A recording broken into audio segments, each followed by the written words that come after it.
दोस्तों नमस्कार। मैं श्यामनाथ यादव अम्बेडकरवादी। यह अहमदाबाद प्लेन हादसे के बाद ये बीजेपी नेता सुब्रमण्यम स्वामी हैं, इनका पोस्ट है, वो हम पढ़ रहे हैं। उसके बाद आप लोगों को दिखा भी रहे हैं कि मैं मांग करता हूं कि प्रधानमंत्री नरेंद्र मोदी, गृह मंत्री अमित शाह और नागरिक उड्डयन मंत्री नायडू तुरंत इस्तीफा दें ताकि एक स्वतंत्र और निष्पक्ष जांच हो सके। अहमदाबाद प्लेन हादसे के बाद बीजेपी नेता सुब्रमण्यम स्वामी ने मांगा इस्तीफा। ये पोस्टर आप लोग देख लें। ये हाल है, इतनी दुर्घटनाएं हो रही हैं जिसमें तमाम रियल दुर्घटनाएं तो तमाम हो गई हैं और ये जो प्लेन हादसा भी हो गया, इसका थोड़ा सा आप लोग ये समाचार भी देख लें, फिर आगे बात हो। अहमदाबाद प्लेन क्रैश देखिए आप लोग। प्लेन क्रैश के बाद में पूरे देश में गुस्सा दिखाई दे रहा है कि आखिरकार क्या देश के लोगों की जान इतनी सस्ती है? ये प्लेन क्रैश कैसे हो गया? इस प्लेन की क्या क्रैश होने की वाकई असली जांच कभी लोगों के सामने आ पाएगी? इस तरह के सवाल सोशल मीडिया पर लोग पूछ रहे हैं और खुद मोदी जी का, गृह मंत्री अमित शाह का और उड्डयन मंत्री का इस्तीफा मांगा है। किसने इस्तीफा मांगा है मैं आपको आगे बताऊंगा, लेकिन उससे पहले एक बड़ी चमत्कारिक खबर। जिस प्लेन में 242 आदमी सवार थे, उसमें से ये शख्स आप देखिए, जो पैदल पैदल चल करके जा रहा है। ये शख्स आप देखिए, कमाल की बात है, वाकई चमत्कार को नमस्कार है। 242 आदमी इस प्लेन में मौजूद थे, लेकिन ये शख्स जो है वो पैदल चल करके जा रहा है। 2 शख्स बचे हैं, बाकी 240 लोग मारे गए हैं 242 में से। एक ये शख्स है जिसका नाम है रमेश विश्वास कुमार। रमेश विश्वास कुमार, इसने कहा कि प्लेन जैसे ही टेक ऑफ हुआ, उसके बाद में 30-40 सेकंड के बाद में प्लेन जो है वो क्रैश होने की तरफ चला गया। और रमेश विश्वास कुमार वो कह रहा है कि उसने अपनी जान कूद करके बचाई है। बड़ी बात यह है, चेहरे पर, पीठ पर, हाथों पर थोड़ी बहुत चोट है, इसीलिए उसका फोटो ब्लर करना पड़ा है। लेकिन रमेश विश्वास कुमार, ये उसकी टिकट देख लीजिए, 11A सीट नंबर थी और रमेश विश्वास कुमार जिंदा है। हालांकि उम्मीद तो हम सब लोग और ज्यादा लोगों की कर रहे थे, लेकिन ये शख्स और एक ब्रिटिश नागरिक, 2 लोग जो है वो जिंदा बच गए। और ये जो है वो पैदल पैदल चल करके अब अपने घर चला गया है या हॉस्पिटल में, इस बात की जानकारी नहीं है, लेकिन पैदल चल करके जाता हुआ दिखाई दिया। मीडिया से बात भी की है, सुनिए जरा एक बार।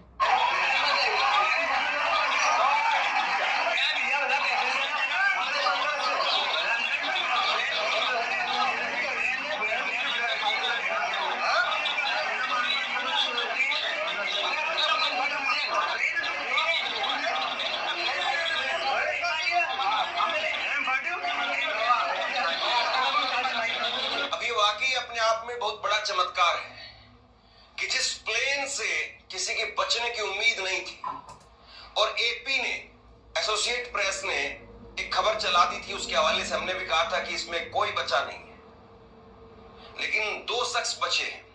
ये भास्कर की अभी की ताजा हेडलाइन देखिए आप, अहमदाबाद विमान हादसा, ब्रिटिश नागरिक समेत 2 जिंदा बचे, यानी एक ब्रिटिश नागरिक और दूसरा रमेश विश्वास कुमार। 240 यात्रियों की मौत। एयर इंडिया की फ्लाइट लंदन जा रही थी। पूर्व सीएम रूपाणी का निधन हो गया। भाजपा के पूर्व मुख्यमंत्री विजय रूपाणी, उनका निधन हो गया है। अमित शाह पहुंच चुके हैं अहमदाबाद में। ये तस्वीरें जरा देखिए, अमित शाह दिल्ली से अपने विमान से वो अहमदाबाद पहुंचे। मोदी जी भी अहमदाबाद पहुंचेंगे बताया जा रहा है, और नागरिक उड्डयन मंत्री वो भी अहमदाबाद पहुंच रहे हैं। लेकिन सवाल इस बात का कि हर बड़े हादसे के बाद में जिस तरीके से मीडिया सरकार के बचाव में उतर आती है, या हर बड़े हादसे के बाद में जिस तरीके से इस्तीफे देने का चलन बंद हो गया है, जवाबदेही, जिम्मेदारी, ये सारे शब्द लगभग गायब से हो गए हैं, उसी समय में सुब्रमण्यम स्वामी का एक पोस्ट आप देखिए। सुब्रमण्यम स्वामी ने पोस्ट किया और सुब्रमण्यम स्वामी ने पोस्ट करके कहा कि जैसे रेल मंत्री के हादसे के बाद में लाल बहादुर शास्त्री ने अपने इस्तीफे की पेशकश की थी, वैसे ही मैं चाहता हूं, मैं नैतिकता के आधार पर प्रधानमंत्री नरेंद्र मोदी का, अमित शाह का और रेल मंत्री और उड्डयन मंत्री का इस्तीफा मांगता हूं। क्या आपको लगता है कि नरेंद्र मोदी इस हादसे के बाद में इस्तीफा देंगे? क्या अमित शाह इस हादसे के बाद में इस्तीफा देंगे? सुब्रमण्यम स्वामी ने पोस्ट करके लिखा कि 1950 के दशक में जब रेल पटरी से उतर गई थी, तब लाल बहादुर शास्त्री ने इस्तीफा दे दिया था। उसी नैतिकता के आधार पर मैं प्रधानमंत्री मोदी, गृह मंत्री अमित शाह और नागरिक उड्डयन मंत्री नायडू से इस्तीफा देने की मांग करता हूं, ताकि स्वतंत्र और निष्पक्ष जांच। इस्तीफा तो उस जमाने की बात है जिस जमाने में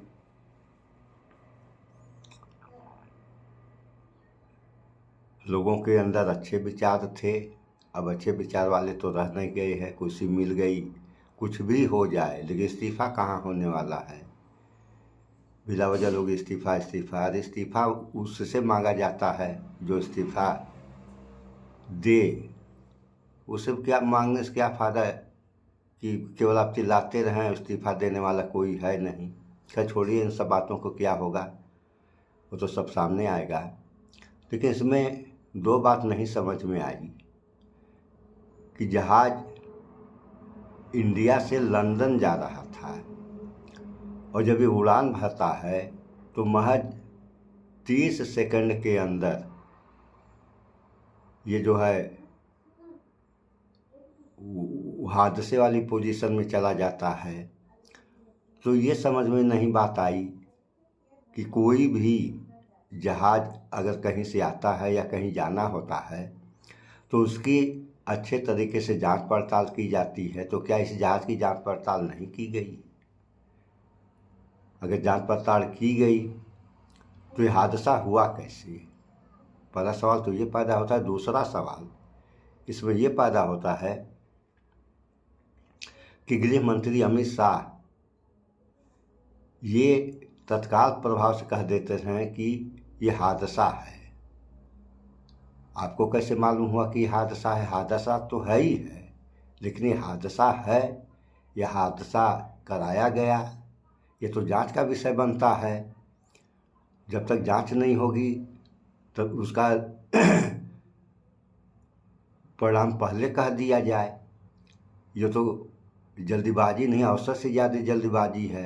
पहले आप जांच कराइए, जांच कराने के बाद जो भी बात सामने आ रही है वह जनता के सामने रखना चाहिए। दुर्घटना हुई या दुर्घटना कराई गई, क्योंकि सबसे बड़ा सवाल यही पैदा होता है इसमें कि महज 30 सेकंड के अंदर विमान दुर्घटनाग्रस्त हो गया। और जो जहाज़ यहाँ से लंदन जा रहा है, 242 आदमी थे, आप लोगों ने सुनी लिया, जिसमें 2, ये संजोगी बात है कि 2 बच गए। मत तो जानना चाहिए था सभी को। ये हाल है और विश्वगुरु तो अब बन ही जाएगा इसी हाल पे। इसमें दो राय नहीं है कि अब विश्वगुरु ये न बन पाए। भाई दोनों तरफ होता है, एक प्लस होता है, दूसरा माइनस होता है। प्लस में अगर नहीं बन पा रहा है तो माइनस में तो कम से कम बन के दिखा दे कि हम विश्वगुरु हैं। तो ये सब बात है। इन हादसों की जिम्मेदारी अगर किसी की है तो जो कंपनी, ये टाटा की कंपनी थी इंडियन एयरलाइंस, जिसका कभी इंदिरा गांधी ने, पूर्व प्रधानमंत्री थी इंदिरा गांधी, जिन्होंने इसका राष्ट्रीयकरण कर दिया। तो ये जो है देश की कंपनी हो गई थी और नरेंद्र मोदी ने इसको टाटा को दे दिया, तो अब ये फिर टाटा की हो गई। तो टाटा वालों ने कहा कि हम पहले, हमारी पहली प्राथमिकता है कि हम घायलों का इलाज कर रहे, घायलों के इलाज के बारे में सोच रहे हैं। तो घायल है ही नहीं, 2 तो घायल हैं, एक चला गया बेचारा, दूसरे की क्या है वो अभी तो बोल चाल रहा है, कितना इलाज उसका किया जाएगा। हाँ, रही बात तो डॉक्टरों का मेस था जिसमें जहाज़ घुसा है, उसमें कई डॉक्टर घायल हैं, कई मृत हो गए हैं। कितने मरे और कितने घायल हुए अभी तक ये समाचार सामने नहीं आया है। इसको भी सामने आ जाना चाहिए था। क्योंकि अब ये डिजिटल हो गया है। डिजिटल में जल्दी की जगह हमारे समझ में आता है कि डिजिटल का मतलब होता है देर से काम होना। नाम डिजिटल यानी जल्दी होना चाहिए, हो रहा है देर से। तो ये सब क्यों हो रहा है, इन सबों की रोकथाम कब और कैसे होगी, इन सारी बातों पे आप लोग विचार करें। सो इस वीडियो में इतना ही। स्वच्छता अपनाएं, शुद्ध खाएं, स्वस्थ रहें, शिक्षित बने। जय विज्ञान, जय संविधान। नमस्कार।